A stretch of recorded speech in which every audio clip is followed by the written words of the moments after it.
Isang nakakakilabot na chapter ang ating natunghayan nung nakaraan, kung saan sinugod nila Hase at ng babaeng alien na ngayon may bago ng exosuit, sina Okarun at Sakata. Sa kabilang banda, kinaharap ni Aira ang nakakapangtaas balahibong eksena kung saan nakita niya ang lumulutang na pugot na ulo ni Rin sa gitna ng sandamakmak na ulo sa paligid. Sino kaya ang may kagagawa nito? Magagawa kaya nila itong malutas? Tara na't alamin natin.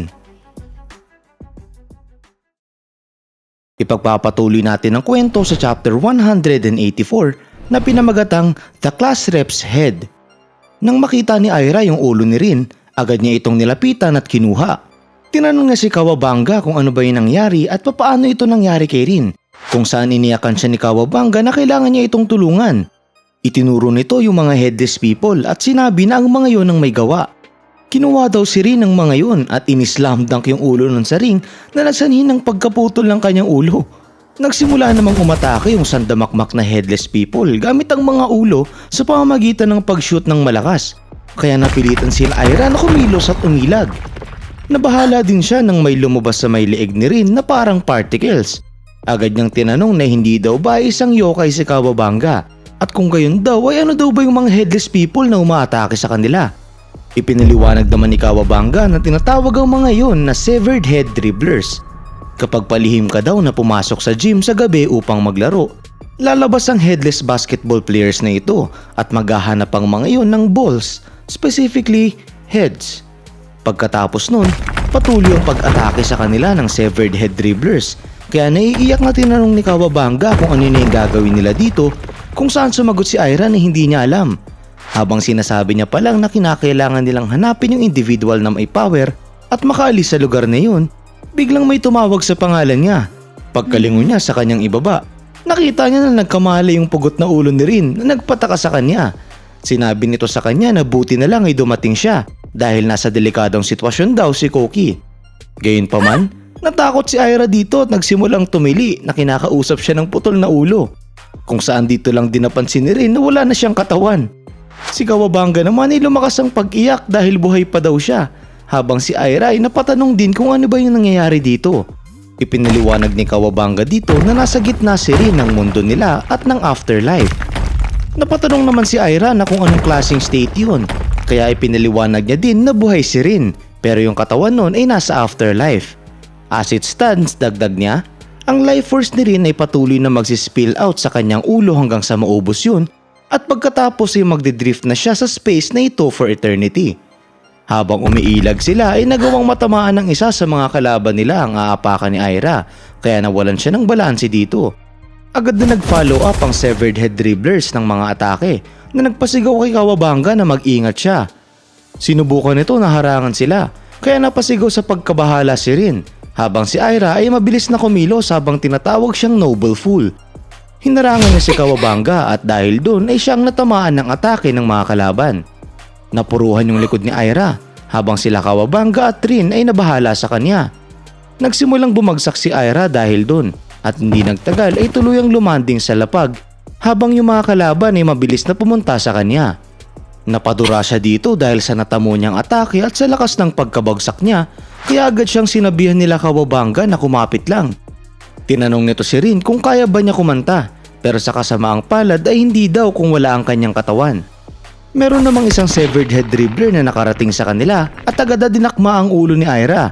Sinimulan din itong i-dribble yun na parang isang basketball, kaya sinubukan niyang pigilan ni Kawabanga. Gayunpaman, hindi niya ito napigilan at tumalon na ito papunta sa ring at pumorma upang islam dunk ang ulo ni Aira. Nang mangyayari na ito, inalala niya yung sinabi ni Kawabanga sa kung papaano nawala ang katawan ni Rin. Bigla din tayong pumunta na point in time kung saan naglalaro siya ng bahay-bahayan. Meron ditong isang dal na nakalubog ang katawan sa isang bathtub na nagsasanhi ng pagkamukha nitong lumulutang na ulo. Sinabi ng kalaro nito na may hawak sa asawa ng dal na hawak niya na inakala nito na naging ulo na lang siya, kung saan sumagot si Aira na mukhang lumalabas na wala siyang alam kung ano ang popular sa Japanese bath salts these days. Pagkaangat niya ng dal galing sa bath, na-reveal na ang katawan nito. Inalala niya din ang sinabi ni Kawabanga na nasa gitna si Rin ng mundo nila at ng afterlife, at dahil doon ay tila may naisip siyang ideya. Bumalik tayo sa kasalukuyan at At dito ay bago siya madakdak ng severed head dribbler, kinuha niya yung ulo ni Rin gamit ang kanyang buhok at sinimulan niyang ipasok sa ring galing sa ilalim. Nang gawin niya ito, nagsimulang ma-reveal ang katawan ni Rin at maibalik ito sa normal. Agad na nabuhayan si Kawabanga nang makita niya na okay na si Rin. Pero sa kasamaang palad ay agad itong nasalo ng isa pang severed head dribbler. Sabay na sinubukan ng dalawang kalaban na idakdak sina Aira at Rin sa ring. Pero buti na lang ay mabilis na nakapag-transform si Rin at na-pushback ang mga headless people gamit ang kanyang powers. Minanipulan niya dito ang gravity at pinalutang-lutang ang katawan ng kanilang mga kalaban habang si Aira ay nakakapag-recover na. Pagland ni Aira sa lapag ay agad siyang pinasalamatan ni Rin na nagpakuha ng kanyang atensyon at sinabi nito na dahil sa kanya ay magagawa na nitong makakanta. Imbis na magseryoso, nakuha pang matanong ni Aira kung bakit ganun yung suot ni Rin at papaano daw siya hindi nahihiya kapag suot yun. Nahiya tuloy dito si Rin at hiniling na tumigil siya at sana daw ay wag niya na iyong sabihin. Si Kawabanga naman ay pinaliwanag na kapag kumakanta si Rin, kaya nitong kontrolin ng gravity. Namangha si Aira nang marinig niya yun. Pero napatanong din na bakit niya pa kinakailangang maging ganun ang kanyang suot na lalong nagpablush siya hiya kay Rin. Sinabi naman ni Kawabanga sa kanya na obviously ay dahil iyon sa isang singing and dancing idol si Rin.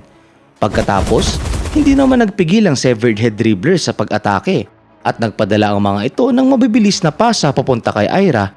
Pero bago pa tumama ang mga yun, nagawa yung mapigilan ni Rin gamit ang kanyang gravitational powers. Agad itong sinabihan si Aira na lumikod sa kanya at dedepensahan daw sila nito sa mga atake. Gayunpaman, nagseryoso lang itong si Aira at kahit na may malaking sugat na siya sa likod, sinabi niya kay Rin na wag itong maging honorably ridiculous. Pumorma din siya dito para makipaglaban at pinoint na hindi daw ba ay siya ang leader dito. At ayun na nga, magsisimula na ang nakakapanabik na kampihan ng Acro Silky Power at may Kawabanga Power. Sasapat kaya ang kanilang pinagsamang lakas upang tapatan ang sandamakmak na severed head dribblers na ito? Abangan natin yan sa susunod na kabanata.